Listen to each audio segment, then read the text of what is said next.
Estudió física en la Universidad de Cambridge y hoy está cursando aquí su doctorado en óptica cuántica. Ha realizado estancias de investigación en Caltech, CERN o el Instituto Max Planck, sueño de cualquier enamorado de la física. Hoy tenemos la oportunidad de charlar en uno de los jardines de esta prestigiosa universidad inglesa sobre la gran revolución que supone la computación cuántica, pero también sobre las realidades de un estudiante de doctorado en Cambridge y saber cómo llegó hasta aquí. Hoy, en un nuevo episodio del podcast de We Are Da Vinci, una conversación con Jesús Arjona. Vale. Así que bueno, nada, Jesús, mil millones de gracias por venir al proyecto Da Vinci. Encantado. Bueno, muchas gracias a vosotros también. Y bueno, preguntarte de nada, hemos hecho una presentación antes acerca de todo lo maravilloso que has estado haciendo tú hasta llegar aquí. Y preguntarte precisamente por eso, cómo llegas tú a Cambridge, cómo llegas a CERN, cómo llegas a Max Planck, cómo llegas a Caltech. Y bueno, todo estudiante de física es un enamorado de cualquiera de estas instituciones por las que has pasado tú. Y tú no es que hayas estado en una, sino que has estado en todas, tío, y es verdaderamente espectacular cómo se puede llegar con una ambición, un esfuerzo y todo lo que corresponde a algo semejante. Y quería contarnos, bueno, si nos puedes contar un poco cómo Sí, llegas. claro. Bueno, yo principalmente he estado en Cambridge. He hecho mi grado aquí, mi máster, y la verdad es que no me he movido tanto. Pues he hecho el doctorado aquí ahora. Pero he visitado algún que otro sitio. Y creo que está claro que empezó todo con Cambridge y mi grado. Y la verdad es que llegué pues, de una manera un poco, no diría accidental, pero sin pensarlo mucho. Cuando estaba en segundo de bachillerato, me planteé estudiar en una universidad en el extranjero.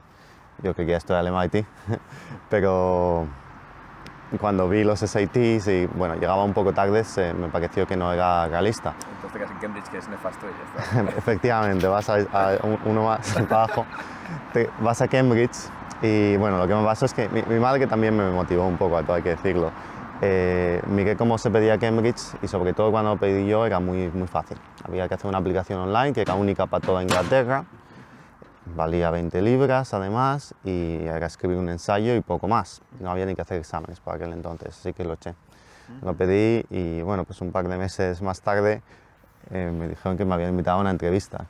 Que bueno, es relativamente común, invitan a bastante gente. Si creen que tienes te invitan a Cambridge. Ya con el coronavirus ya se ha modernizado un poco y a veces admiten Zoom, pero antes no, antes había que venir aquí sí o sí. Y pues mi pensamiento en todo esto al final fue cómo voy a decir que no a una entrevista de Cambridge. Bueno, tuve que mover algún examen de segundo de bachillerato, pero vine a hacer la entrevista.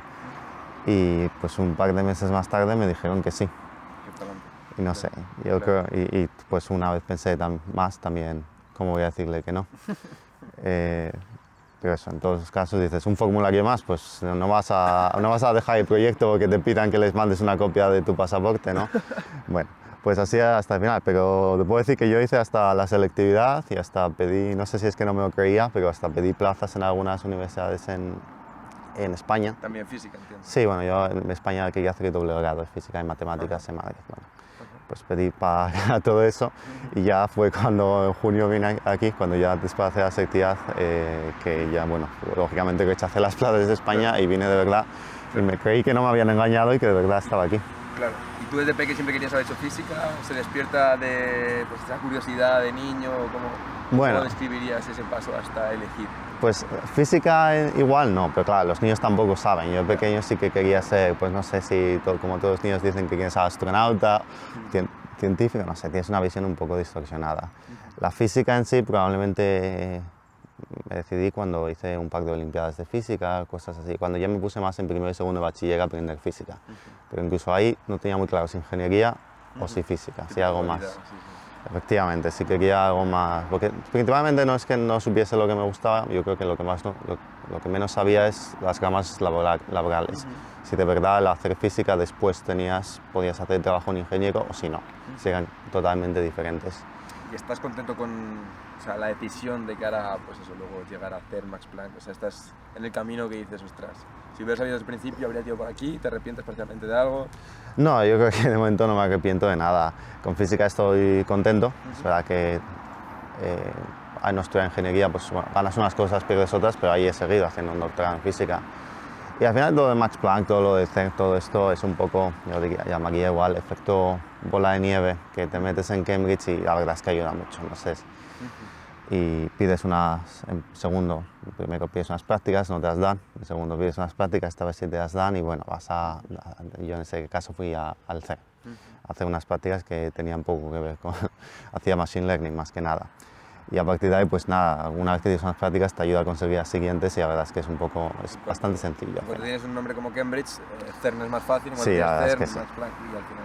Sí, sí, bueno, y luego vuelves a Cambridge, o sea que tampoco... Ya, ¿y por qué vuelves a Cambridge? O sea, habiendo pisado... Preguntarte dos cosas. Uno, comparativa entre pues, CERN, más Planck y Caltech. Y dos, ¿cómo es que vuelves a Cambridge habiendo conocido más mundo, ¿no? Y teniendo con estos nombres quizá capacidad para ese MIT que tenías en la cabeza? Sí, bueno, es que MIT habría sonado bien, digamos, pero hay muchas cosas que tener en cuenta. Fui al CERN y ya durante mi carrera decidí que no quería hacer física de partículas, ¿vale? Que es algo, no quería hacer física teórica tampoco, igual un poco por las salidas después, porque no me veía haciendo 3 años yo de física, en un doctorado de física teórica. Max Planck me encantó, me gustó mucho, es un instituto muy bueno en Alemania. Sí que hice algo muy similar a lo que hacía ahora y me quedé porque había hecho aquí mi trabajo de máster en un grupo que me gustó y decidí continuarlo. Pero también porque a efectos prácticos el doctorado varía mucho entre diferentes universidades. En Alemania no tenía muy claro que me convalidasen el máster de 1 año de Cambridge con los alemanes, entonces habría tenido que hacer 1 año de máster extra que no me apetecía particularmente y después un doctorado. En Estados Unidos los doctorados duran mucho tiempo, que tampoco me apasionaba. Y al final que tienes que mover muchas cosas y lo que más cuenta en un doctorado suele ser el proyecto y que te guste el proyecto. Claro. Es más, yo pedí más cosas, pero al final las 2 cosas entre las que no me era capaz de decidir era 1 Cambridge y 2 una universidad pequeñita en Holanda que se llama TU Delft.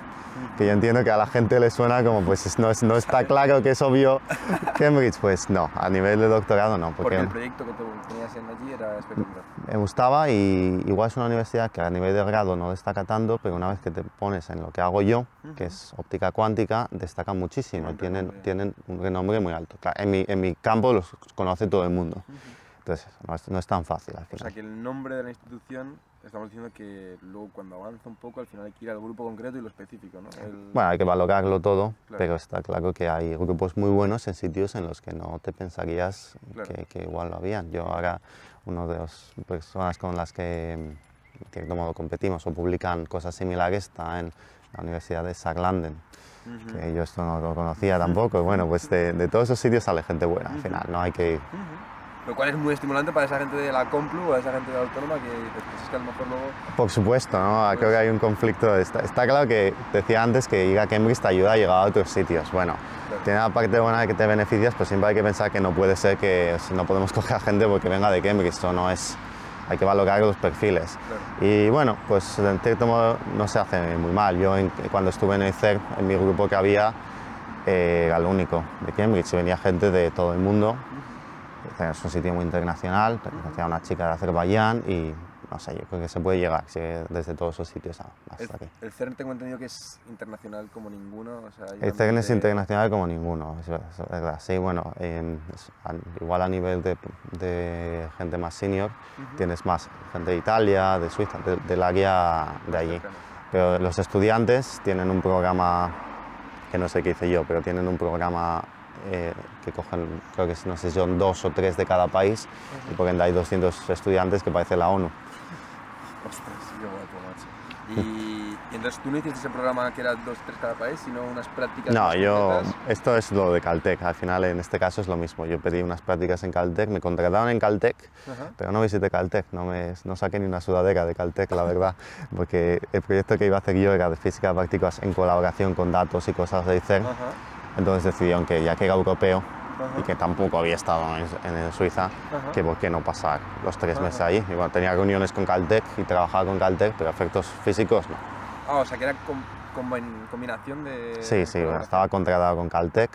Luego siempre hay un lío de dinero, no sabes de dónde viene, si dices de Caltech, pero una mezcla. Ya, y tú te dedicas a investigar a tope y la institución pues bueno, va un poco variando, pero al final todos a una. ¿Y esa relación entre Caltech y CERN, competitiva, productiva? Al contrario, productiva. El CERN al final es una colaboración, bueno, tiene gente de muchas universidades, yo creo, igual me confundo, porque a día de hoy es difícil hacer física de partículas en tu universidad. Aquí mucha gente que trabaja en Cambridge realmente trabaja con datos de CERN. Yo tenía un profesor que iba y venía de CERN, entonces yo creo que eso es así. Se pone una colaboración, se toman datos de manera conjunta, pero luego hay diferentes grupos, sobre todo trabajando el análisis de manera individual. Lo cual es muy top. Y decías antes que Max Planck te gusta mucho la forma en la que trabajan o la forma en la que investigan. Sí, bueno, igual lo que me gustó más fue la óptica cuántica, porque fue mi primera experiencia con ello.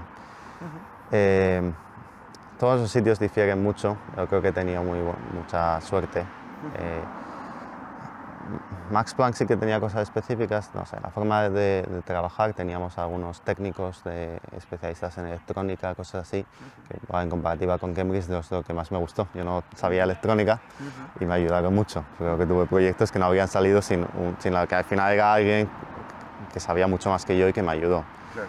Pero no sé, he tenido buenas experiencias en todos sitios. En el CERN tuve un jefe muy bueno. Yo creo que dentro de los estereotipos de la física de que los jefes te hacen trabajar mucho, tuve un jefe que claramente quería que te lo pasases bien y claramente contrataba a muchos estudiantes, aunque solo fuera así, sin esperar que muchos sacasen artículos, sino sencillamente tenía unas becas, creo que de la Unión Europea, que tenían dinero planteado para estudiantes y para enseñar a gente, y sí que precisamente cogía a gente que no sabía, pero que era buena, para enseñarles sin esperar nada a cambio, y un muy buen ambiente. O sea, voluntad de aprendizaje todo el cual. O sea, nada... Sí, voluntad de aprendizaje.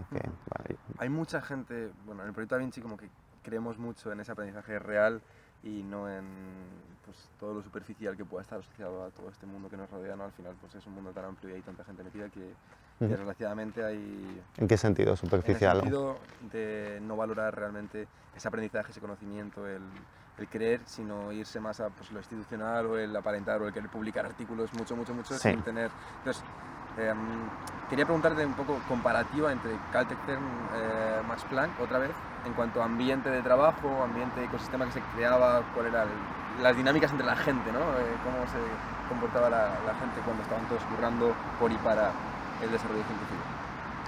Bueno, yo creo que al final igual las diferencias más grandes que había no eran entre Caltech, entre las instituciones. Vale. Creo que hay más diferencia probablemente entre los grupos dentro de cada institución y entre lo que te toque a ti que entre instituciones en sí. ¿A qué te refieres con diferentes grupos? Y si nos podemos mojar mejor. Sí, no, bueno, a que estoy seguro de que dentro de una misma institución, como pues incluso Cambridge, encontrarás a gente, a jefes al final más majos o que, en los que te sientes mejor, grupos en los que te sientes mejor y otros en los que no. Hay desde los grupos que claramente podría decirse se ve que están más enfocados en trabajar y que de verdad tienes una presión para publicar o para hacer cosas, a otros en los que no. Y bueno, siempre está la institución que seguro que pone guías o pone presión también los jefes y hay una cadena, pero bueno, si te tuviese que decir a alguien un consejo para buscar un doctorado, ya doctorados que ya es un commitment, no sé cómo decir, serio, es que hay que conocer a los grupos, hay que conocer los proyectos y los grupos. Lo cual es factible cuando realmente te tiras a la deriva un poco, ¿no? Depende de... Bueno, yo creo que depende de la suerte que hayas tenido con el máster y si has hecho un máster que esté relacionado con lo que quieras hacer. Claro. Porque ahí ya te metes en que deberías, de manera ideal, haber hecho un máster algo suficientemente relacionado como para haber podido ya conocer los grupos que existen. Estar metido en el mundo y ya... Sí.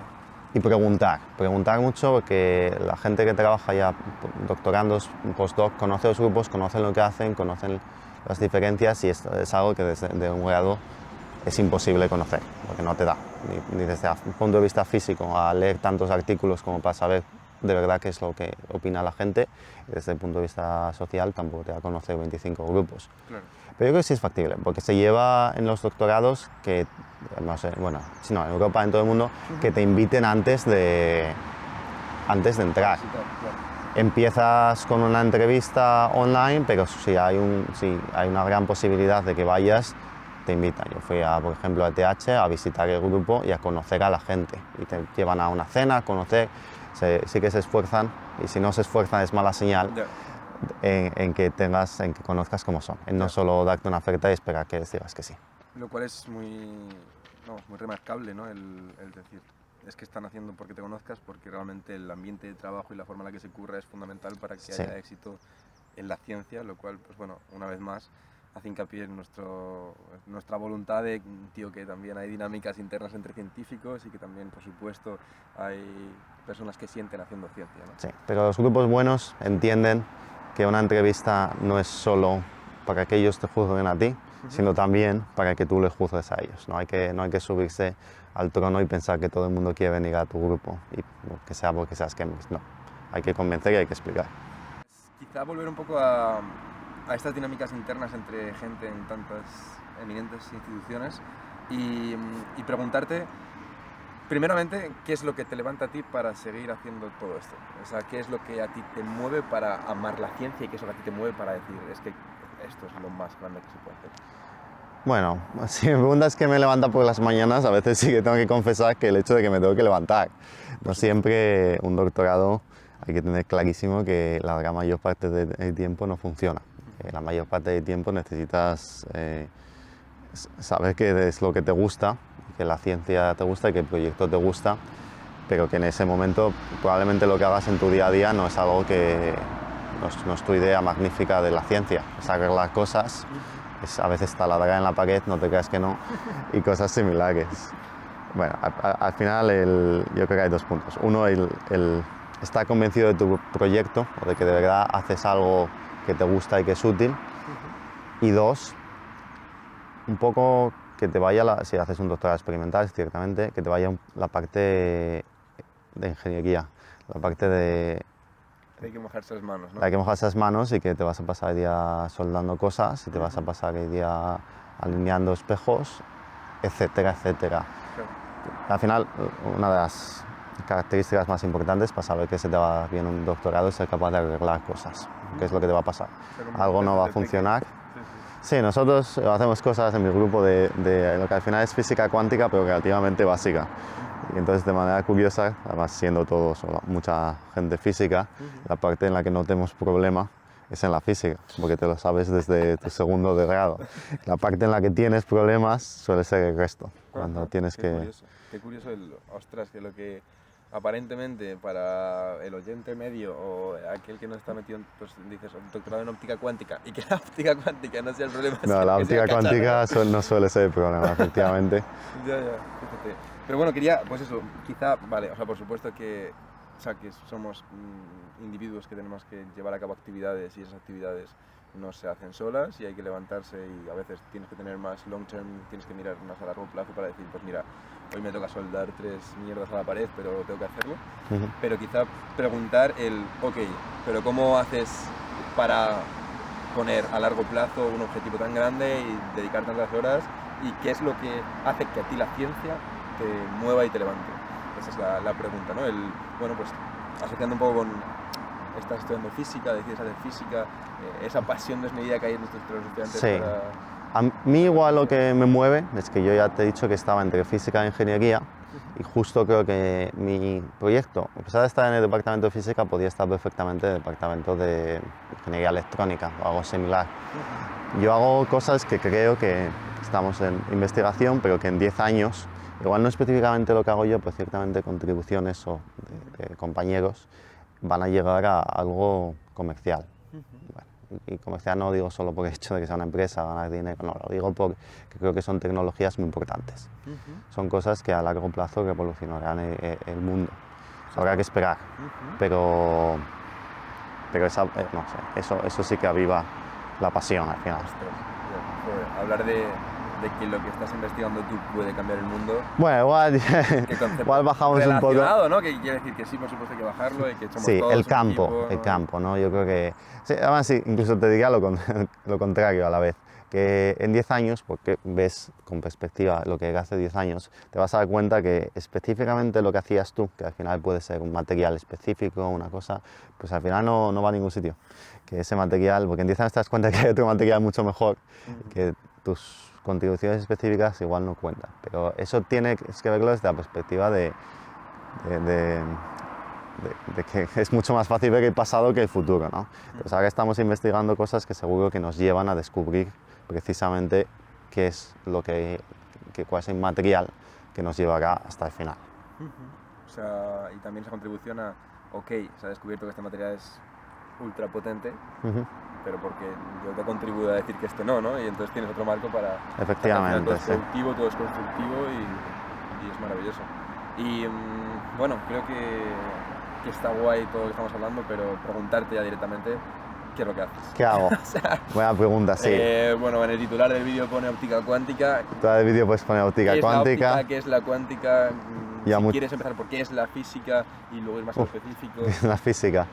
Bueno, yo, si digo óptica cuántica, a veces a mis tíos, digamos, le digo que ordenadores cuánticos, realmente no hago ordenadores cuánticos. Un poco igual lo mejor es comunicación cuántica. Nosotros, se podría decir, hacemos el Internet de los ordenadores cuánticos. Nuestro objetivo es sencillo. Bueno, no se me ha dicho eso. Vamos a cambiarlo. Nuestro objetivo es bien complicado. Estamos, igual que en un Internet, en un cable de fibra óptica, que al final es lo que usamos, puedes mandar información, ceros y unos, bits, que llamaría la gente. Nosotros lo único que queremos hacer es, en vez de mandar ceros y unos, bits, queremos mandar una combinación cuántica entre ceros y unos que se llama qubits, ¿no? Vale. Para gente que escucha, que tú igual te lo sabes, la clave es que un bit puede ser un 0 o un 1, un ordenador cuántico, se dice siempre, puede estar en 0, 1 o 0 y 1 a la vez, o incluso una combinación entre medias, entre los dos. Bueno, hay muchas cosas yendo así.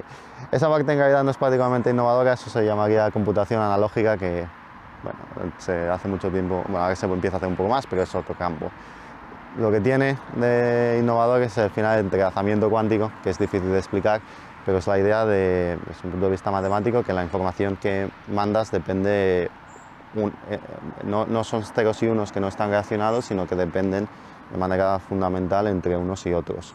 El hecho, si el primer qubit es un 0, el segundo puede ser un 1, y mientras que si el primero es un 1, el segundo puede ser entonces es un 0. Bueno, es al final no sé qué sinónimo es bueno para entrelazamiento, sí, correlación cuántica, es lo más sencillo. ¿Y qué? O sea, súper guay, pero la gente dice, ok, ¿y de qué nos sirve que haya un entrelazamiento? ¿De qué nos sirve que haya un qubit en vez de un 0? Bueno, pues nos sirve de vista fundamental. Yo diría que hay que entender que igual no convence, pero si sabemos que la cuántica es algo importante, esto es la base de mandar información cuántica, ¿no? Es como decir, ¿de qué no sirve mandar ceros y unos por un cable? Bueno, pues mandar ceros y unos sirve por sí solo igual de menos, pero cuando lo pones con un ordenador, cuando pones con, aunque sea un telégrafo, lo estamos haciendo, igual se puede decir que no llegamos a internet, pero igual el telégrafo de la comunicación cuántica, pues eso. Ese primer...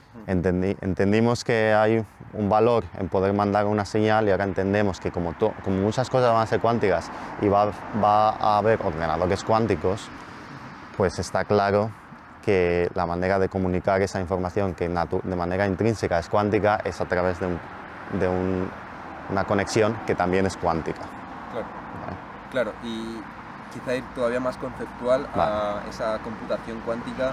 Estamos hablando de que puede haber una renovación absoluta en la forma en la que comunicamos información, y eso conlleva muchísima más rapidez, muchísimo mejor análisis de datos.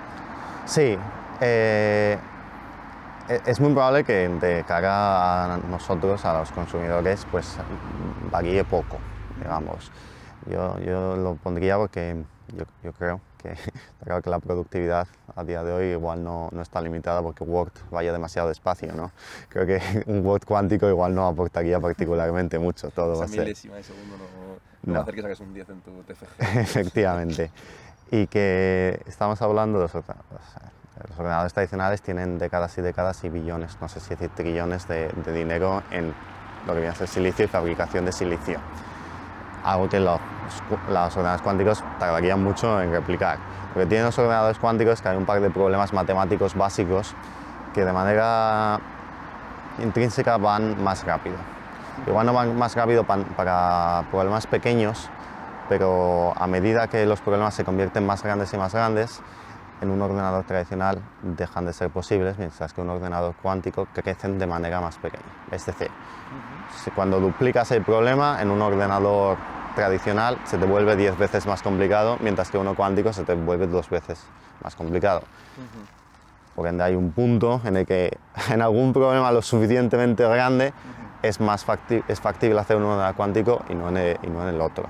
Y de ahí que empresas tan potentes como un Google, como un IBM, estén Efectivamente. aplicando tanta pasta a todo esto, ¿no? Efectivamente. Habrá, yo diría, muchos failures, Más fallos, errores. muchos fallos en la cuántica. Porque a día de hoy no sabemos precisamente cuál va a ser la plataforma que va a generar ordenadores cuánticos. A día de hoy igual parece que lo que hace Google es lo mejor, que viene a ser circuitos superconductores, pero ha habido muchas más cosas antes y todavía siguen iones en trampas, existía, hay gente haciendo cosas topológicas y esto son cosas que tienen muy poco que ver. Me pones a mí a hacer ordenadores superconductores y no tengo ni idea. Ahí hay que contratar de verdad a un... Pero humildad absoluta para saber que no sabemos hacerlo todo, ¿no? No, bueno, hay que contratar ahí a alguien que sepa de electrónica, por supuesto, mucho más que esto. Entonces, pues, no sé, y no sé tanta historia como para decirte si así fueron los ordenadores al principio, pues está claro que en 50 años vamos a decir que menuda, que a quién se le ocurrió. Igual, yo creo que igual una analogía buena es cuando hacían los ordenadores con válvulas de agua o de aire y cosas así, bueno, pues igual ahora decimos a quién se le ocurre, quién se iba a pensar que íbamos a hacer ordenadores con 1 millón de válvulas pequeñas de aire y un pistón, ahí, bueno, pues algo similar pasará. O sea que está haciendo una complejidad a la hora de elaborar tales herramientas que dices, tío, a lo mejor es tan trivial como esto y estamos... Sí, o que no sabemos. Sí, bueno, es muy probable que se acabe, está claro que se acabe acá con algo también, no necesariamente el silicio, para algo que se pueda fabricar de manera industrial y que los ordenadores cuánticos actuales, por ejemplo, todos operan a una temperatura muy baja. Es decir, nos estamos metiendo también en como era antes de tener un ordenador enorme en tu casa. Bueno, pues eso no va a ser. Eso no va a ser porque no aporta mucho a una persona. A empresas aportan. Mi visión es que creo que a veces cuando se habla de los ordenadores cuánticos y de comprar ordenadores cuánticos se nos olvida que no estamos en los años 70, que ya se ha desarrollado Internet, que si quieres hacer algo en un ordenador cuántico puedes mandarlo por Internet para que lo haga el ordenador y te manda los resultados de vuelta. Y bueno, igual por comunicación cuántica si hace falta y ya lo montamos nosotros eso. Pero eso, va a ser una trayectoria muy diferente a los ordenadores, porque ya existen los ordenadores.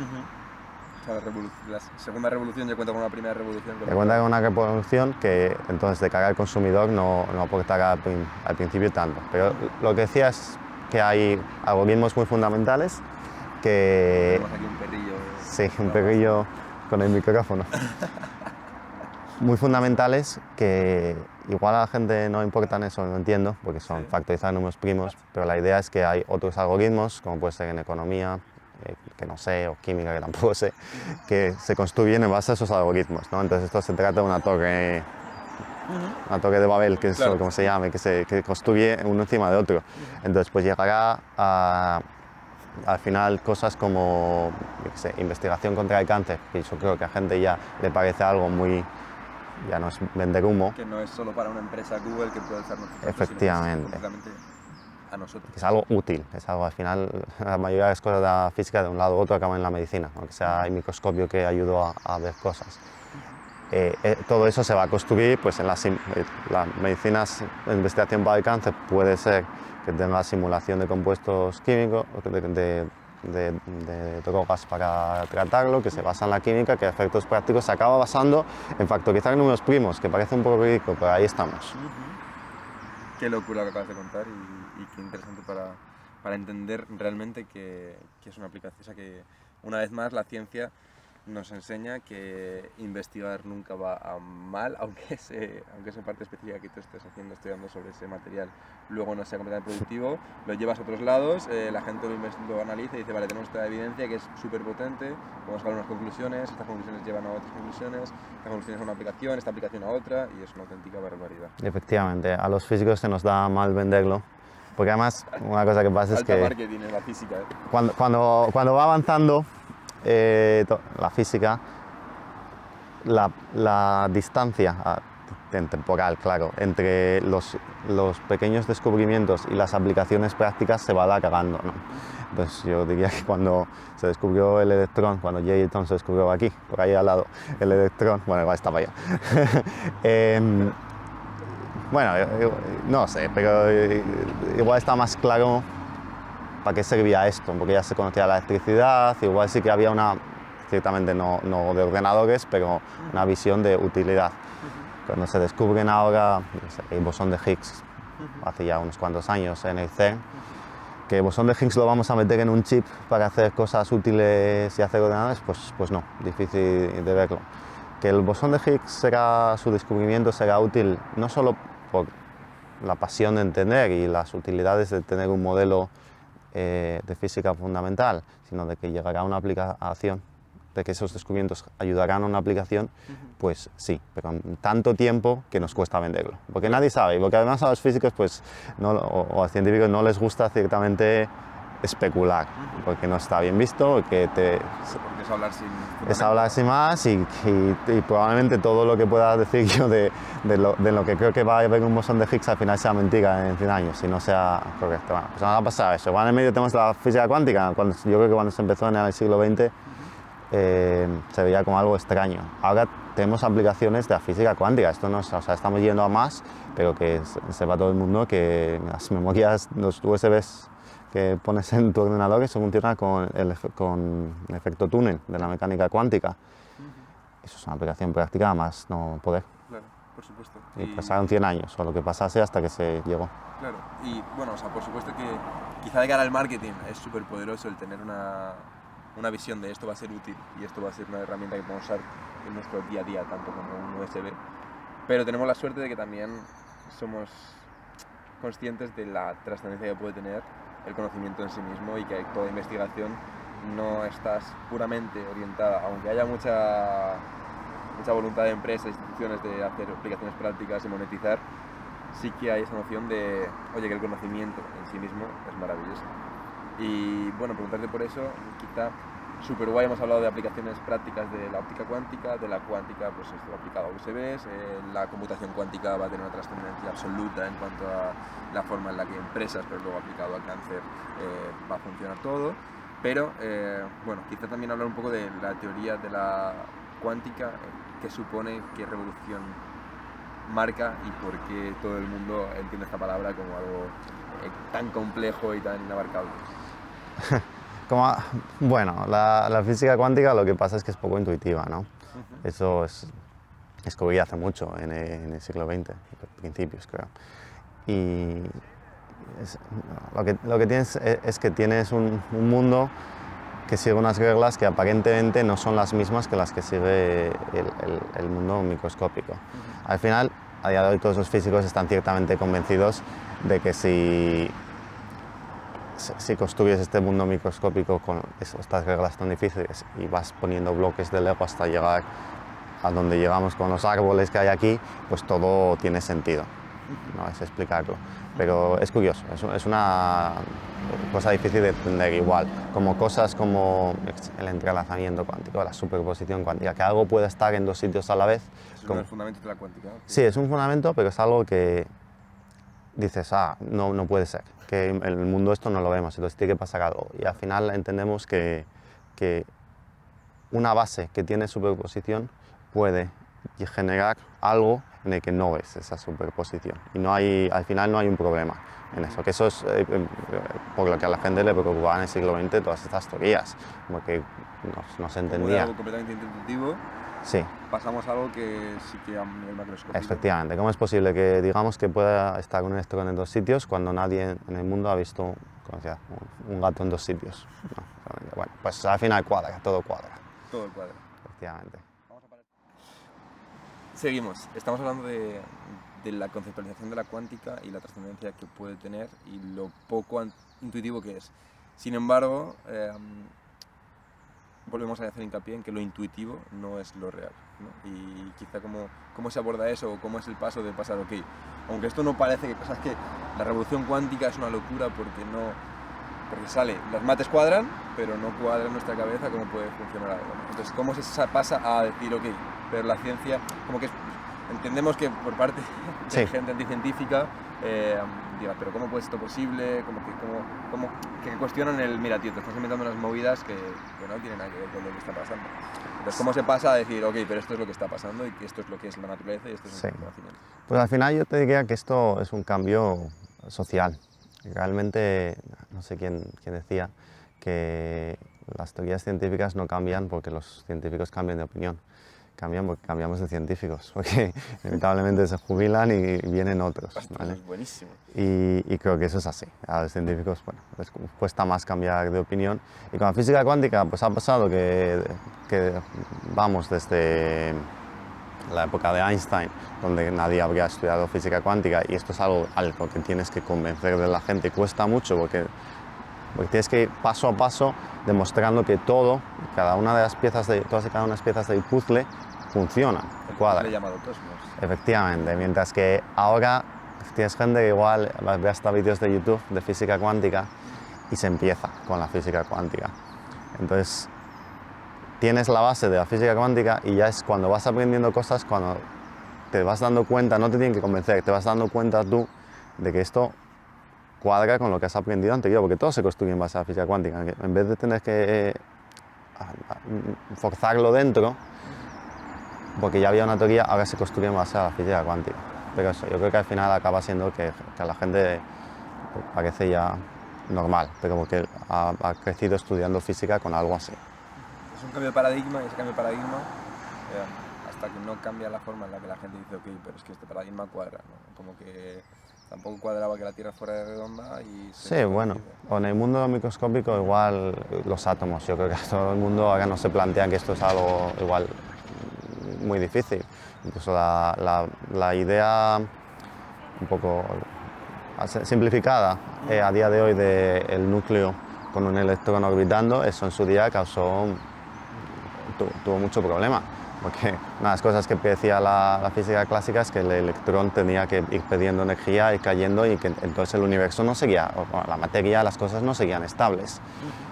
Seguro que hubo que hacer mucho convencimiento, pero a la vez a día de hoy, bueno, pues tienes una explicación de por qué no decae y no es algo que nos parezca...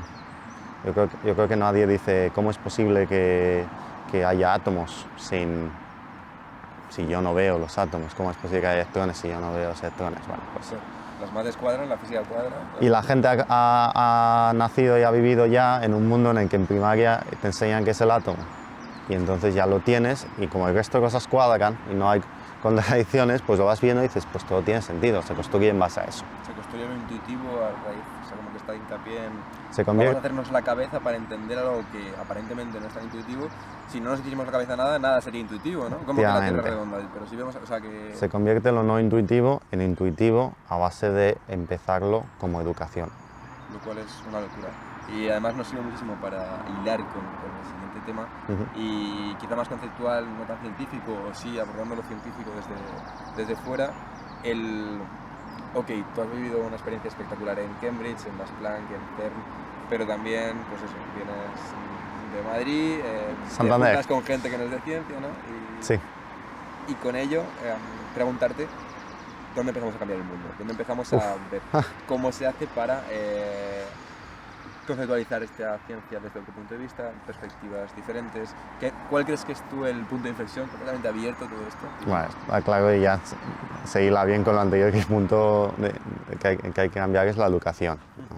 Creo que, como decía todo el mundo, un poco el check, que la educación es la base de todo, y aquí se ve, ¿no? Hay que enseñar a la gente para que tenga ya una visión de cómo es.